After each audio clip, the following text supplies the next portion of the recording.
శివరాత్రి రోజున వనదుర్గ అమ్మవారి దగ్గరకు వేలాది మంది భక్తులు ఎందుకు వెళ్తారో తెలుసా? శివయ్యకు ఈ గుడికి ఉన్న సంబంధం ఏంటి? ఈ క్షేత్రానికి మహాభారతంతో సంబంధం ఉంది. పరీక్షిత్ మహారాజు ఒక ఋషిని అవమానించగా పాము కాటుకే మరణించుగాక అనే శాపం పొందాడు. అలాగే ఆ రాజు పాము కాటుతో మరణించాడు.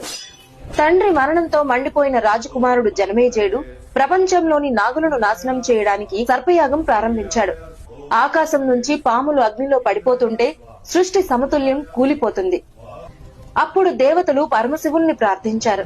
అప్పుడు శివుని తలపై ఉన్న గంగాదేవి మంజీరా నదిగా మారి 7 ప్రవాహాలుగా విడిపోయి యజ్ఞాగ్నిని ఆర్పివేసింది. అందుకే ఈ ప్రదేశం పేరు ఏడుపాయలుగా ప్రసిద్ధి చెందింది. అందుకే ఇక్కడ శివుడు మరియు ఆదిశక్తులు వేరు కావని భక్తుల విశ్వాసం.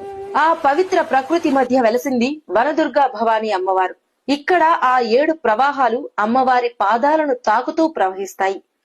ఈ క్షేత్ర దర్శనం పాప విమోచనం, దైవానుభవం అని భక్తులు నమ్ముతారు. అమ్మవారిని దర్శిస్తే శివుని కృప కూడా లభిస్తుందని, శివశక్తులు ఒక్కటేనని భక్తుల విశ్వాసం. అందుకే శివరాత్రి రాత్రి ఇక్కడ జాగరణలు, దీపారాధనలు, ప్రత్యేక పూజలు ఎంతో భక్తి శ్రద్ధలతో జరుగుతాయి. మీరు శివయ్య భక్తులైతే ఓం నమ శివాయ అని కామెంట్ చేసి మా పేజీని ఫాలో అవ్వండి. ఇలాంటి పవిత్ర క్షేత్రాల దైవ కథలను మరిన్ని మీ ముందుకు తీసుకొస్తాం.